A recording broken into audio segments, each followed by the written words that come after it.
pela provisão do Senhor, né, que pela misericórdia dele a gente possa ter um bate-papo que venha a ser produtivo no nosso crescimento com o Senhor. Lembrando que a gente está falando rapidamente sobre os tempos finais, não é? Escatologia, as questões que estão por acontecer, já vimos muita coisa, faltam ainda alguns detalhes para a gente ver, pelo menos resumidamente, tudo isso que a gente fala que vai acontecer no final dos tempos. Pastor Daniel, pelo menos ele estava, né? Ô, Vitão, boa noite. Pastor Daniel estava aí, ele sempre traz uma versão diferente daquela que eu proponho, né? Acho que ele não está ainda não, hein? Não vi ele ainda aqui. Espero que já já ele entre, porque essas questões acabam enriquecendo, né, o nosso bate-papo, sabendo que muitos temas são contraditórios e conflituosos. Não tem problema, em nome de Jesus, a gente vai sempre tentando buscar o discernimento para qual é o melhor caminho para seguir. Ele e o Juninho também, sempre traz uma opinião aí diferente da minha, mas tá tudo bem. Então vamos lá, deixa eu pegar aqui. Olha, nós estamos vendo aí a situação relacionada às profecias, né? Então, a importância das profecias. Nós já vimos algumas coisas relacionadas a Isaías, e é sobre ele que nós vamos continuar falando. Já vimos questões relacionadas a Paulo, a João, né? Falando sobre a purificação dos crentes e tudo mais. E hoje, se não me falha a memória, nós estamos na página 13, caso você queira continuar acompanhando aí o material. Deixa eu ver se é isso mesmo. Pela minha agenda eu marquei onde nós paramos. Vou pegar aqui, ver se é isso mesmo. Está aqui o estudo. A folha. É isso mesmo, a folha 13. Então, bora lá, falando mais de Deus sobre tudo isso. Opa, tem mais gente entrando. Aí o pastor Daniel entrando agora. É isso aí. Então, olha só. Isaías 61 traz a questão relacionada à história de Isaías para uma profecia que viria tempos depois. E é legal porque aqui eu percebo como, eu só relembrando vocês, eu dizia que os antigos, né, os do Velho Testamento, eles tinham uma dificuldade para enxergar a profecia no todo, porque elas vinham misturadas. E Isaías 61 traz exatamente isso. Eu vou pegar aqui Isaías e vou ler para vocês verem, para a gente poder situar exatamente o que eu estou falando dessa profecia, para a gente poder entender por que algumas profecias elas não foram muito bem compreendidas pelos hebreus, né, pelos judeus. Então, olha só, Isaías 61 diz assim, o Espírito do Senhor Deus está sobre mim, porque o Senhor me ungiu para pregar boas novas aos quebrantados. Enviou-me a curar os quebrantados de coração, a proclamar libertação aos cativos e a pôr em liberdade os algemados, a apregoar o ano aceitável do Senhor, e o dia da vingança do nosso Deus, a consolar todos os que choram. Amém, vou parar aqui. Olha só, até o momento em que Isaías fala a apregoar o ano aceitável do Senhor, eu tenho uma parte da vinda de Cristo. É inegável que Isaías aqui, ele não está falando dele, tá? Então é uma profecia aonde ele está falando da vinda de Jesus, da vinda daquele que seria o Redentor, a promessa feita lá em Gênesis 3. E ele fala todas as coisas que Deus, através de Jesus, fez na sua primeira vinda. Então, ele veio para dar as boas novas, sim. Ele veio para curar os quebrantados de coração, sim. Ele trouxe uma mensagem de esperança, né? Ele veio para proclamar a libertação aos cativos, ele nos libertou do pecado. Então, essa era a grande deixa da libertação, libertar os algemados, e aí ele fala, e apregoar o ano aceitável do Senhor. E na continuidade ele fala, e o dia da vingança do nosso Deus. Amém. Olha só, o ano aceitável do Senhor é a descrição de um determinado período, diferente do dia do juízo. O menino que veio, o menino que nos dá o dia do ano aceitável é aquele que nos dá a salvação. Então, quando Jesus veio e nasceu, aquele era o ano aceitável de Deus. Quando Jesus vem e proclama a salvação para todos aqueles que nele viessem a crer. Porque Deus amou o mundo, que entregou o seu Filho unigênito, para todo aquele que nele crer, não pereça. Amém. Ano aceitável do Senhor. Mas ele continua e fala, e o dia da vingança do nosso Deus. Ué, que dia é esse? Será que é o mesmo dia? Será que aqui ele está falando da mesma situação? Já adianto para vocês que na minha compreensão, não.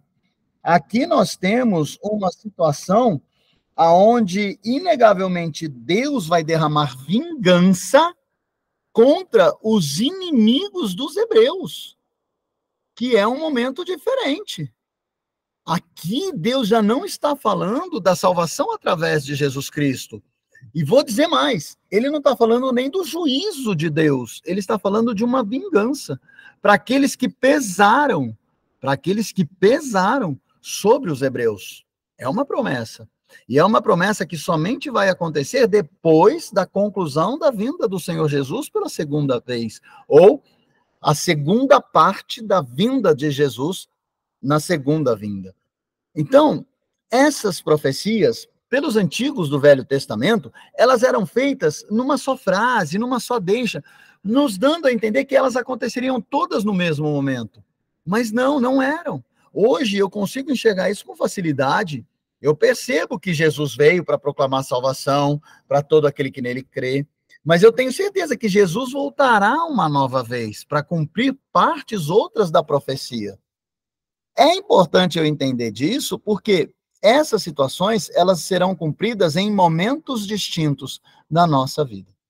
Deus é um Deus atemporal. Deus não tem tempo, gente. Vamos lembrar bem disso. Deus não tendo tempo, então para ele, o amanhã é agora, o ontem é agora, tudo é o agora.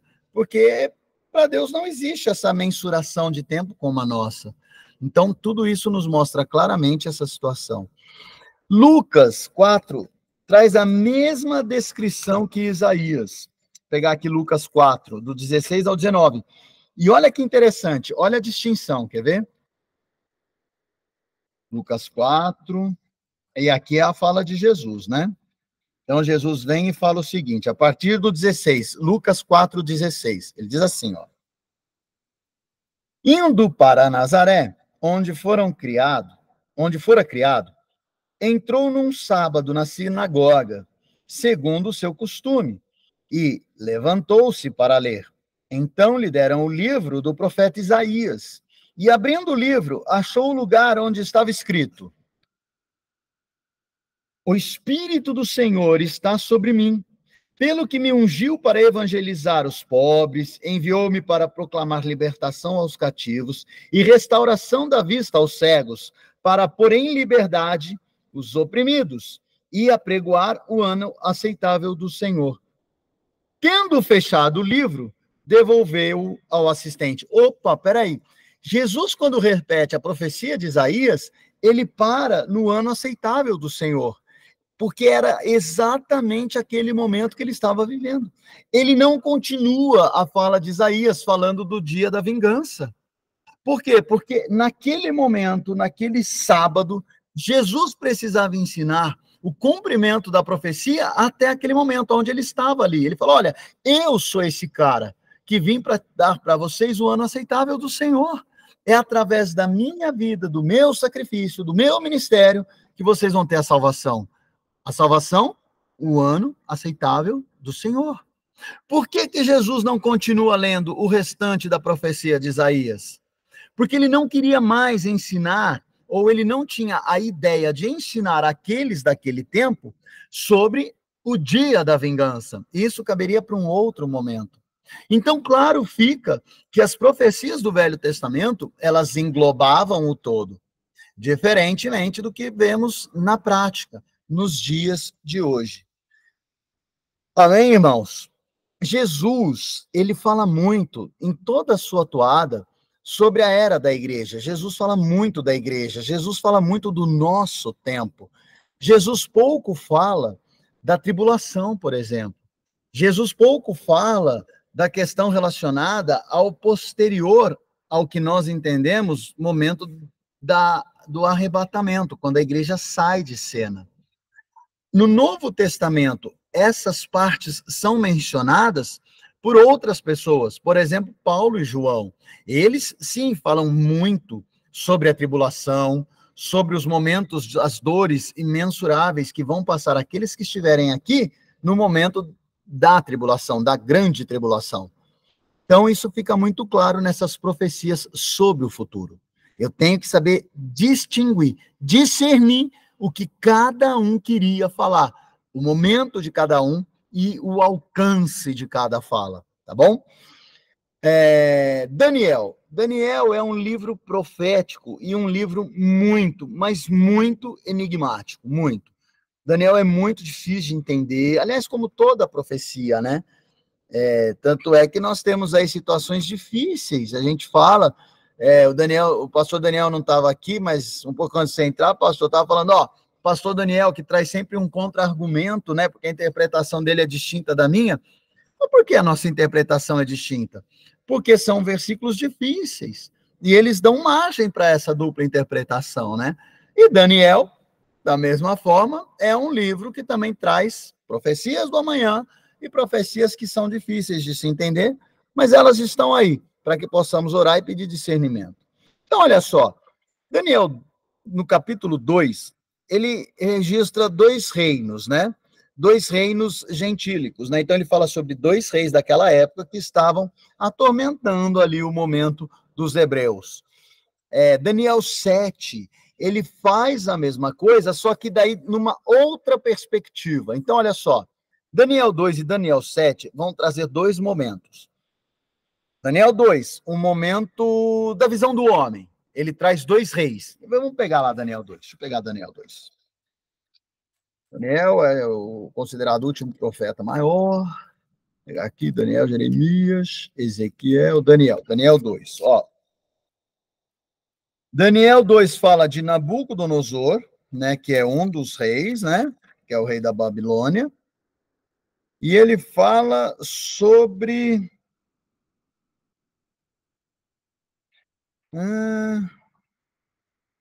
ele fala sobre 2 reinados. Um é o da Babilônia, que é da Nabucodonosor, e ele fala sobre um outro. Deixa eu só achar, porque eu estou numa escuridão aqui, eu estou na igreja, então eu estou no escuro. Mas ele traça 2 reinados de 2 homens. Amém.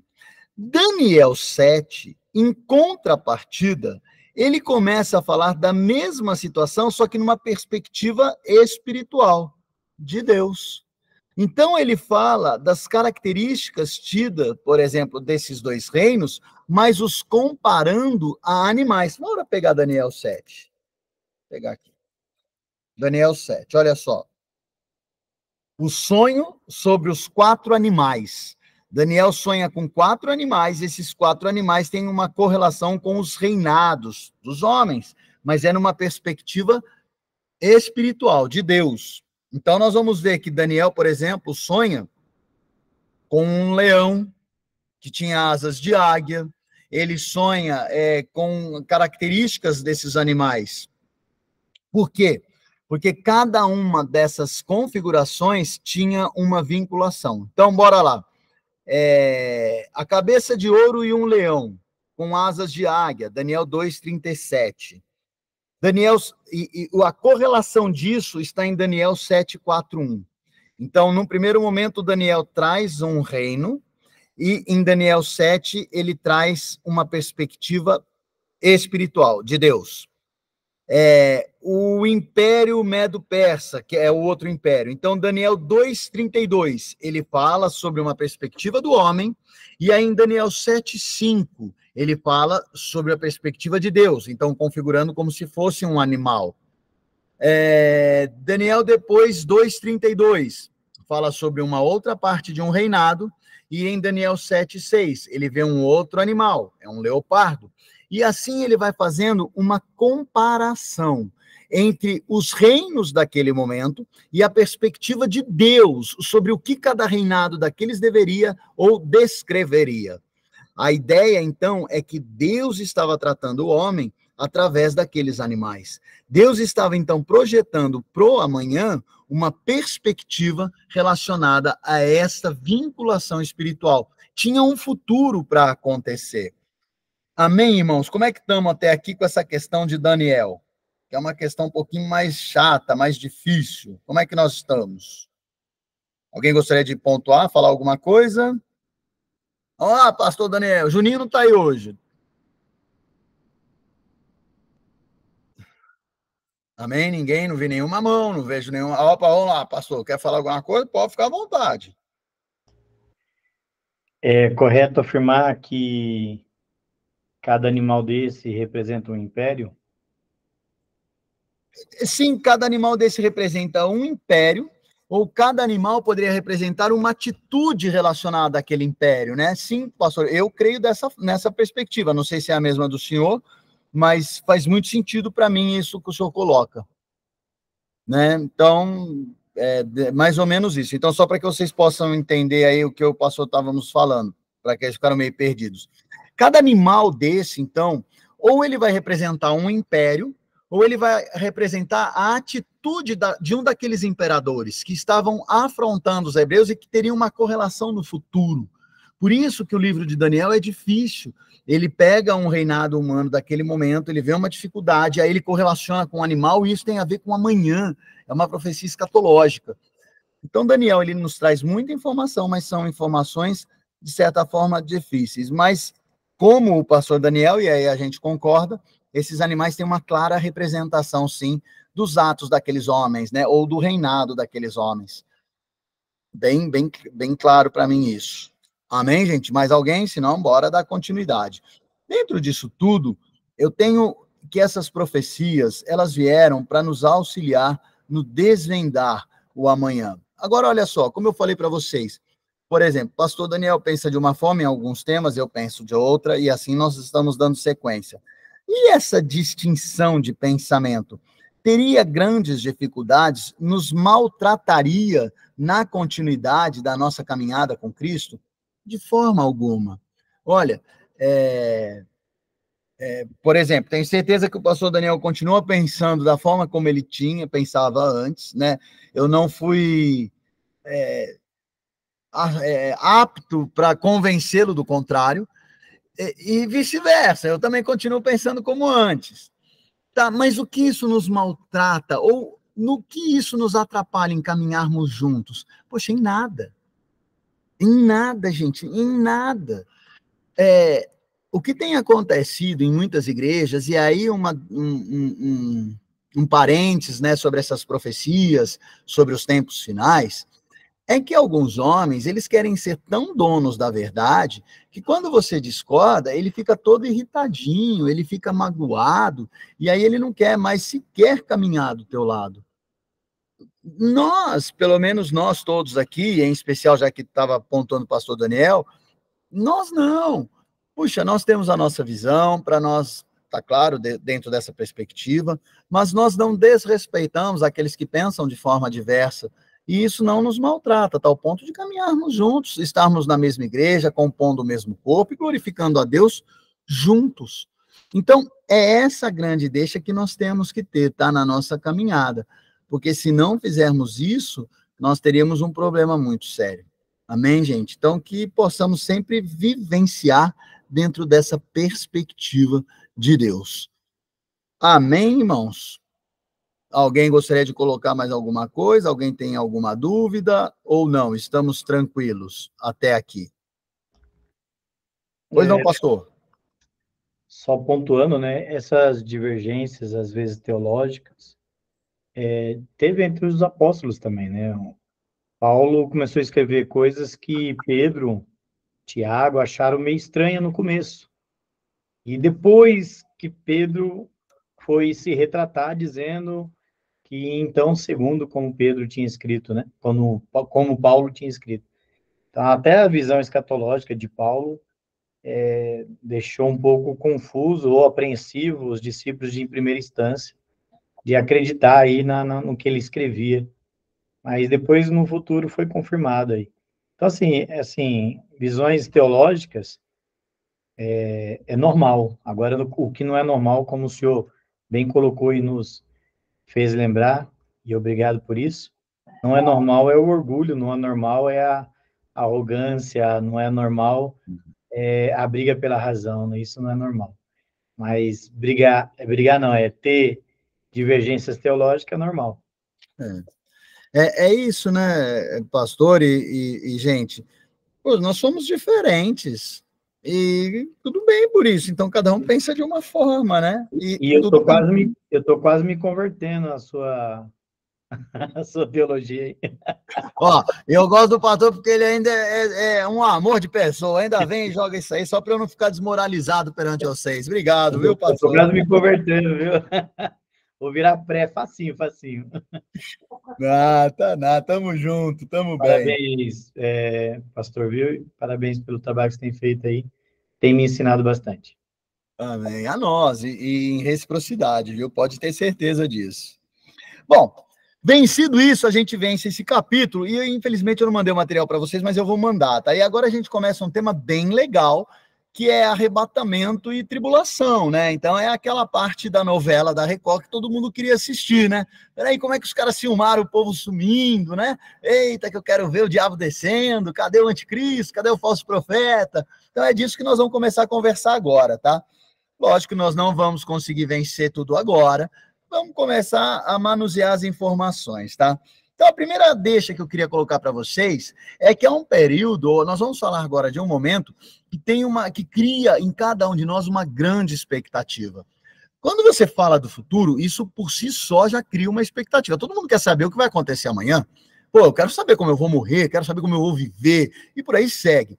Quando você fala do amanhã num cunho espiritual e desse tamanho, peraí, o que Deus vai fazer com o mundo no amanhã? A igreja vai sofrer. Quem é a igreja? Enfim, o negócio ganha um volume gigantesco de curiosidade. Por isso que esse é um tema muito favorável para atrair as pessoas quando nós temos um bate-papo como esse. É isso mesmo, ó. O Vitor colocou uma coisa bem legal aqui, pastor. Olha só. Ele colocou que existem questões periféricas. E a nossa fé é o tema principal. E na nossa fé nós não temos diferença. Isso é bom demais. Então, glória a Deus por isso. Aí nós continuamos sendo um corpo muito bem ajustado. E por falar em corpo, não tem nada a ver com o tema, mas só para vocês verem como faz sentido. O teu corpo é diferente. Como assim? O teu braço direito é diferente do braço esquerdo. Cada um tem uma dimensão, uma força. Como nós aqui, nós somos diferentes. E mesmo assim estamos compondo o mesmo corpo. Isso é bom demais. Bora lá. Olha só. João capítulo 14. Olha o que ele fala, tá? Capítulo 1 ao 3. Ele diz assim: não se turbe o vosso coração. Credes em Deus, crede também em mim.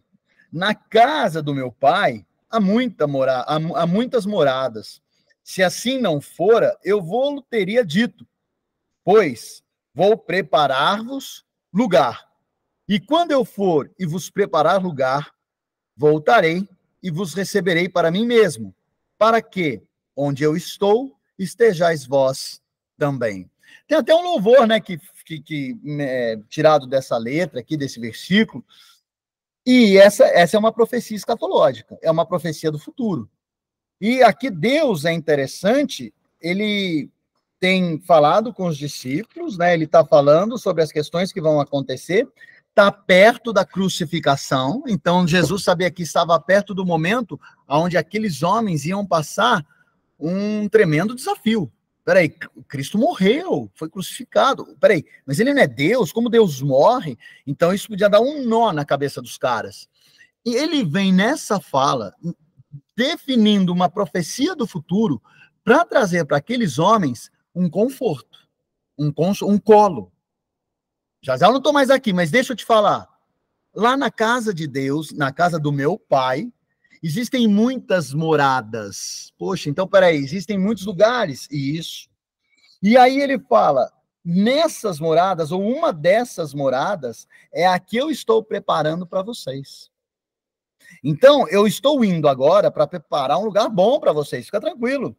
E vou te dizer mais, essa casa, ela está pronta no lugar aonde eu mesmo vos receberei, porque eu vou voltar aqui para buscá-los. Então, é mais ou menos isso que Jesus fala, sobre o futuro da igreja. Veja, Jesus aqui fala para os 12, mas essa não é uma profecia que foi cumprida imediatamente para os 12.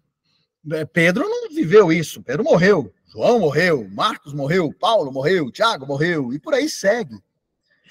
Provavelmente, eu não sei, mas eu possa ter a morte antes de ver acontecer essa profecia, de Jesus voltar para buscar aqueles que estão em vida, para daí acontecer todo o arrebatamento, segundo a minha perspectiva.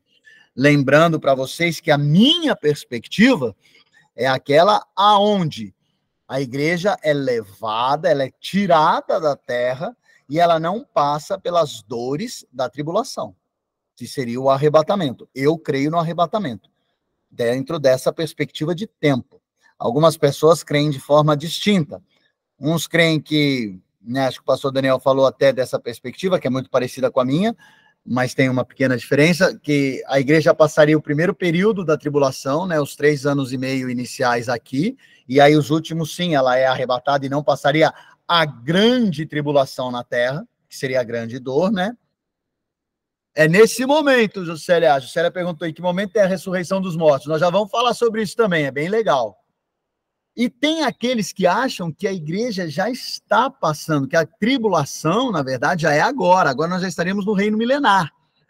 Inclusive, essa questão dos mortos, por eles é tratada quando Jesus, ele morre. Porque quando Jesus morre, acontece, né, naquele período da crucificação de Cristo, existem pessoas, mortos ressuscitaram. Então, eles acreditam que essa passagem foi daquele momento. Nós não. Nós cremos que haverá, sim, a ressurreição dos mortos todos, quando Jesus, então, voltar para o arrebatamento. Mas nós vamos falar disso com mais calma, porque tem um versículo que fala sobre isso. E aí nós vamos estudar esse versículo para tentar definir em qual momento ele acontece, em qual data, na verdade, Jesus está falando aquilo. A gente vai tentar decifrar, sabendo que existem essas três teses conflitantes. Mas eu comecei a falar sobre arrebatamento e tribulação com esse versículo, porque, embora a tribulação fale de dor, e a grande tribulação, e nós vamos falar delas, nós vamos entender um pouquinho mais lá para frente, fale de como nunca antes se viu. A Bíblia fala que as dores vindas no período da grande tribulação, elas serão tão fortes, elas serão tão intensas, que Deus vai abreviar o tempo, porque senão ninguém conseguiria resistir. Muitos acham que nós já estamos vivendo isso, porque parece exatamente os tempos de hoje. Puxa, passou a semana que eu nem vi. Parece que o dia está encurtando, né? Não, não é, tá? Deus vai diminuir literalmente o tempo para que possamos suportar tudo isso. Porque as dores que virão foram dores como nunca antes se viu. Então nós não estamos sequer imaginando o que está por acontecer. Por isso que eu comecei com um versículo que traz para todos nós a certeza do consolo do Pai. Olha, pode vir a dor que for, pode vir o tempo pesado que for, Jesus já prometeu e me deixou tranquilo com palavras de consolo. Ele já foi para a casa do Pai, ele já está do lado de Deus, e lá as nossas moradias já estão sendo construídas. E ele fala para eu me assossegar, porque ele voltará para nos buscar. Então, é certo que eu tenho essa certeza, tá? Eu não vou passar pelas grandes dores. Simples assim. Você pode me chamar de mimado, pode me chamar de chorão, pode me chamar do que você quiser. Eu aceito a alcunha, mas eu não passarei pelas dores. O Paizão vai me tirar delas, em nome de Jesus.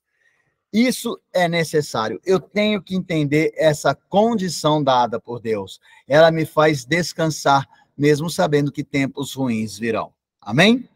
Agora, olha só, eu tenho um outro versículo que fala sobre tudo isso.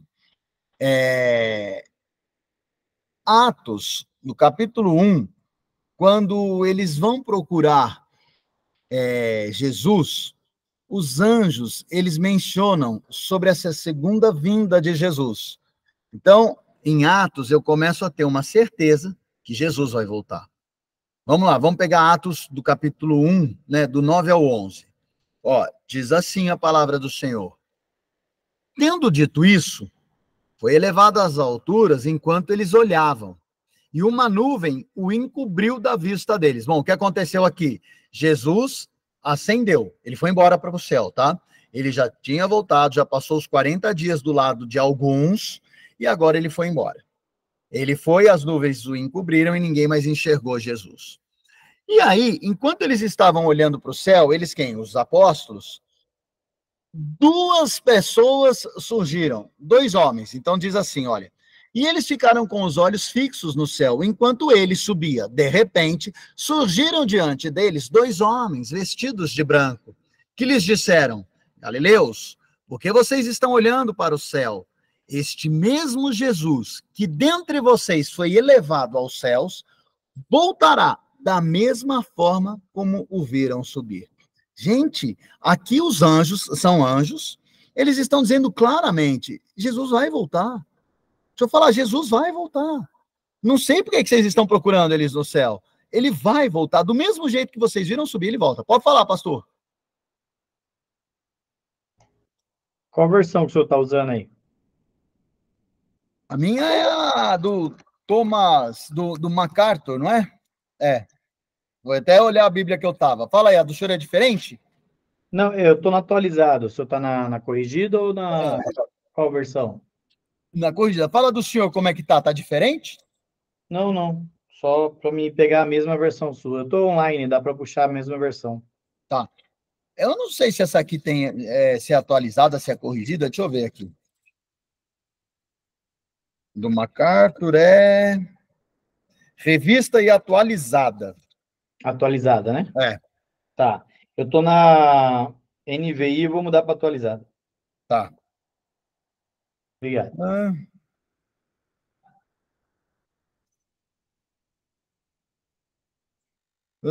Esse Jesus que...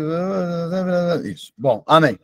Então, olha só, esses homens deram a certeza do retorno de Jesus. Então, eu não posso ter qualquer dúvida de que Jesus vai voltar para a Terra. Ele voltará uma nova vez. Agora eu vou tentar decifrar ou definir ou ter discernimento das profecias para saber quando ele volta e por que ele volta. Pelo que eu percebi, juntando esse de Atos e juntando João, ele volta para buscar aqueles para quem ele deu consolo. Ó, fica tranquilo, eu estou construindo uma casa, e essa casa é para você. Eu vou voltar, não precisa ter medo. Então, me parece que ele vem com esse propósito, que ele vem com essa direção ou com essa pretensão. Amém? E o último versículo de hoje, que nós vamos ver, e talvez nem dê para discuti-lo por completo, que vai falar muito sobre a questão, não de pronto, mas já dos mortos, é Coríntios. Pega aí, gente, 1 Coríntios 15. Romanos, 1 Coríntios 15, lá no finalzinho. Vou pegar desde os 50. Ó, 1 Coríntios 15, 50. Diz assim: Isto afirmo, irmãos, que a carne e o sangue não podem herdar o reino de Deus, nem a corrupção herdar a incorrupção. Eis que vos digo, e olha que Deus já fala para a gente, né? Olha só. Eis que vos digo um mistério.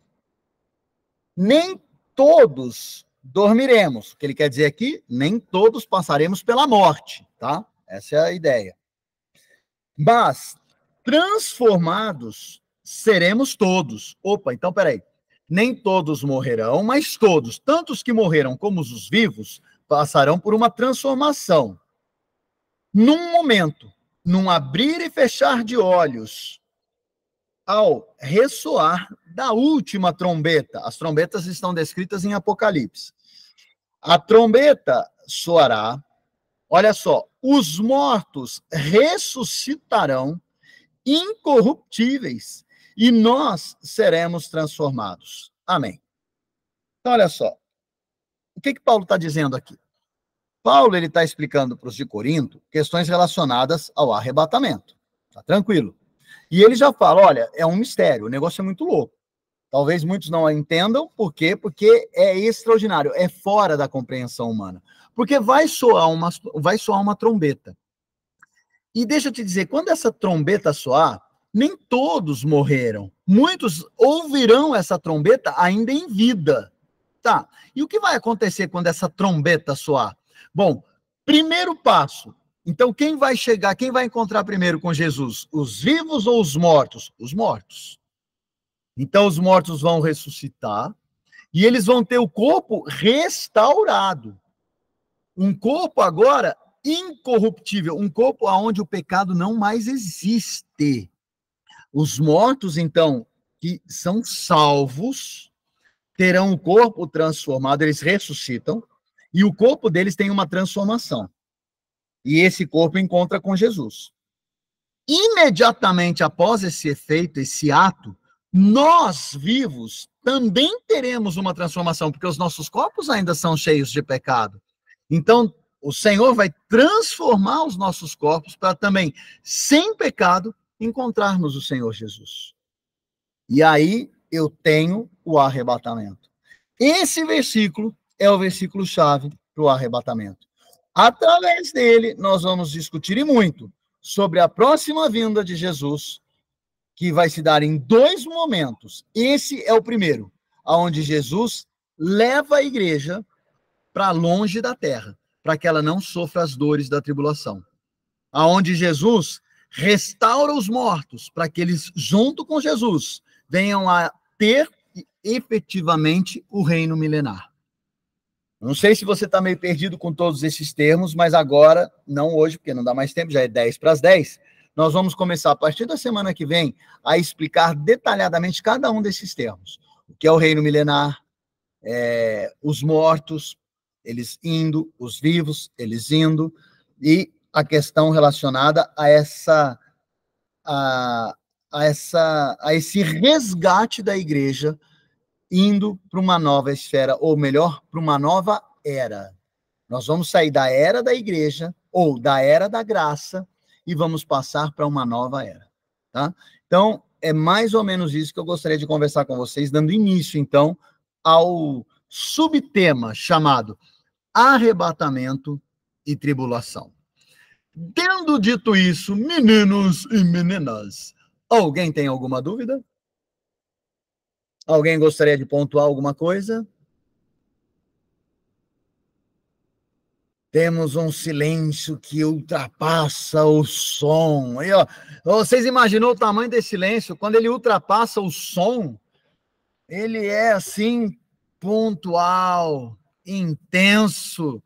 Mas ele então me diz que vocês estão prontos para uma boa noite de descanso, uma boa noite de renovo no Senhor, em nome de Jesus. É isso, então? Amém. Então, olha só, gente, quero agradecer muito vocês, pedir perdão pela semana passada, tá bom? Eu não gosto de parar as coisas não, porque depois nós desanima, mas em nome de Jesus, vamos tentar seguir toda segunda aí, vivendo essa plenitude, tá? Que vocês tenham uma noite transformadora, sendo fortificados, sendo renovados e mantendo a firme fé no nosso Senhor Jesus, tá? Qualquer coisa, mandem no particular, pode ser exortação, pode ser ajuda, caminhada, não tem problema, a gente vai se falando. E que vocês tenham uma semana de muita vitória em Cristo. Amém. Gente, fiquem na paz do Senhor. Vou estar passando para vocês depois o material, tá? Esqueci, mas já ele está chegando para vocês aí mais atualizado. É isso que a gente começou a conversar, vocês acho que ainda não têm. Mas daí depois eu passo, tá bom? Ó, beijo para vocês, a gente se fala. Tchau, tchau.